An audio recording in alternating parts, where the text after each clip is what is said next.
Hello, and welcome back to English Podcast Avenue, the place where we break down the English language one topic at a time. I'm your host, Sarah. And I'm Marcus, and today we have a topic that trips up so many English learners, and honestly, even native speakers sometimes get confused by it. That's right. Today we're talking about active voice versus passive voice, what they are, when to use them, and why it even matters. If you've ever been told make your writing more active and had no idea what that meant, this episode is for you. We've all been there, Marcus. So let's just dive right in. Marcus, let's start with the basics. What is active voice?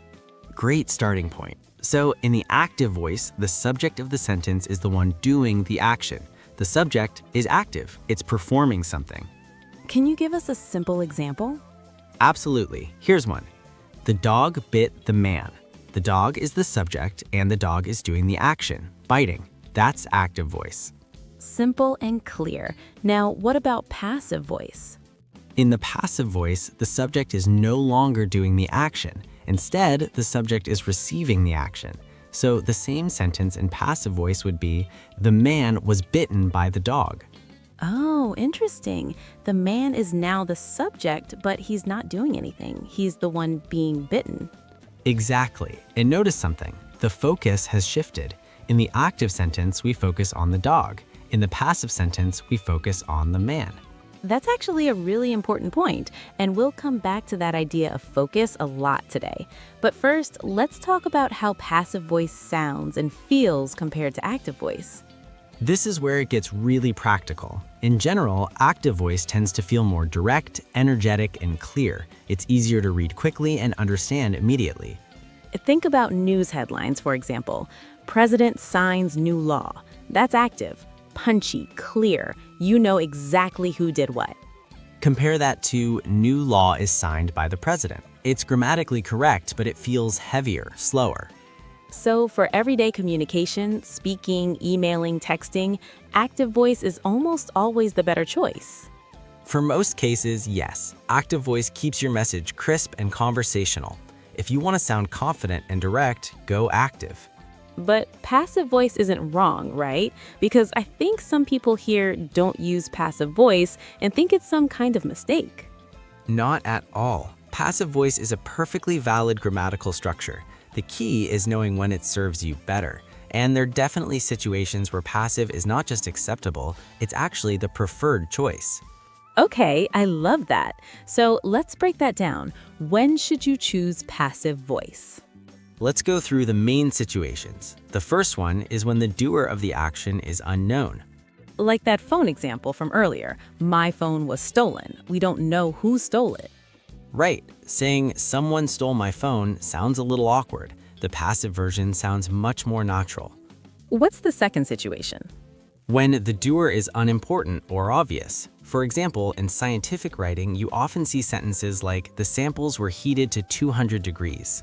Because in a lab report, who heated the samples doesn't really matter. What matters is what was done. Exactly. Science, academic writing, technical reports, these fields use passive voice heavily because the focus is on the process or result, not the person doing it. That makes so much sense. What's the next one? When you want to emphasize the receiver of the action rather than the doer. Imagine a news story about a robbery. 3 people were injured during the incident. The focus is on the victims, the people who were hurt. That's what matters in that moment. Right, not who hurt them necessarily, but the fact that people got hurt. And the fourth situation, this one's more strategic, when you want to avoid assigning blame or responsibility. Oh, this is interesting. Give us an example. Think about a company making an announcement. Mistakes were made in the handling of this situation. Oh, that is such a classic. Nobody is saying who made the mistakes. Exactly. Politicians and corporations love this construction because it acknowledges something went wrong without pointing a finger at anyone specifically.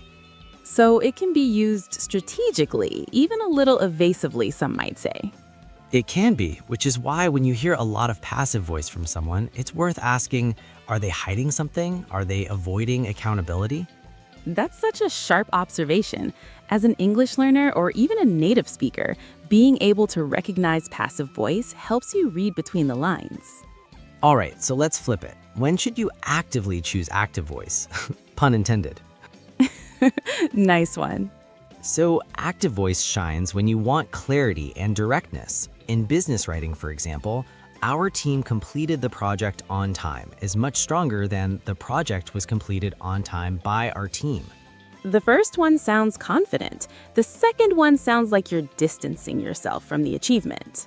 Exactly. If you did something good, own it. Use active voice. Active voice is also better when telling stories or narratives, right? Absolutely. Imagine reading a thriller. She grabbed the key, ran down the stairs, and slammed the door. That's all active, and it creates pace and tension. Compare that to the key was grabbed by her, the stairs were run down, and the door was slammed. Nobody wants to read that novel. Right. The energy is completely gone. So for storytelling, speeches, conversations, persuasive writing, active voice keeps people engaged. And one more important use, instructions and commands. Oh yes, like add 2 cups of flour versus 2 cups of flour should be added. The active version is cleaner, faster, and easier to follow. That's why good recipes, manuals, and how-to guides almost always use active voice. All right, let's do something fun. Marcus, I'm going to give you some sentences and you tell me active or passive. Let's go. So the letter was written by Emily. Passive. Was written, form of be plus past participle, and Emily is pushed to the end with by. The children are playing in the park. Active. The children are the subject, and they're doing the action, playing. A new law has been passed. Passive. Has been passed, and notice we don't know who passed it. The doer of the action is absent. The storm destroyed the entire village. Active. The storm, subject, destroyed, action, clean and direct. Perfect. Now let's talk about some common mistakes people make with this. The biggest one is overusing passive voice when active would work better. Some people think passive voice sounds more formal or intelligent, so they use it everywhere. And it ends up making the writing feel unclear and bureaucratic. Right. The golden rule is default to active voice and switch to passive only when you have a good reason. Another mistake is confusing past tense with passive voice. For example, she cooked dinner. That's past tense, active voice, not passive. Passive would be dinner was cooked by her. The difference is the structure, not just the tense. And finally, not knowing that you can mix both in the same piece of writing. It's not one or the other. Good writers use both strategically. Let's look at some real-world context quickly. In academic writing, essays, research papers, passive voice is common and even expected. The data was collected over 6 months. That's the norm. In journalism, you'll see a mix. Breaking news headlines tend to be active. Mayor announces city budget cuts. But background details might be passive. Several amendments were proposed last week. In everyday conversation, we almost always use active voice without thinking about it. I made breakfast. She called me. They canceled the game. And in formal emails and business writing, the advice is generally lean toward active. Be clear about who is doing what.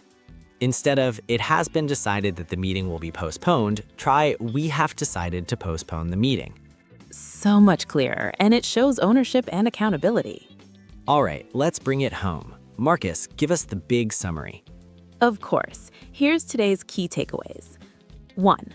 Active voice puts the subject as the doer of the action. It's direct, clear, and energetic. 2. Passive voice puts the focus on the receiver of the action. The doer may be unknown, unimportant, or intentionally left out. 3.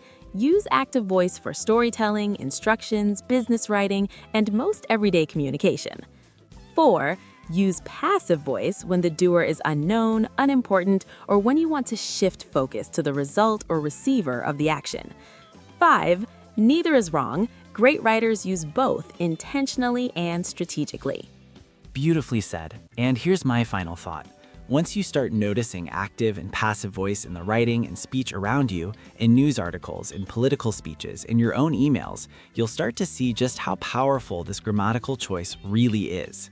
Language is never just neutral. The choices we make, even something as subtle as active versus passive, shape meaning, tone, and trust. Couldn't have said it better myself. All right, everyone. Thank you so much for tuning in to English Podcast Avenue. If you enjoyed today's episode, share it with a friend who's learning English, or honestly, anyone who wants to write and speak more clearly. And if you have a topic you'd like us to cover, leave us a comment or send us a message. We love hearing from our listeners. Until next time, keep learning, keep speaking, and keep growing. I'm Sarah. And I'm Marcus. See you on English Podcast Avenue.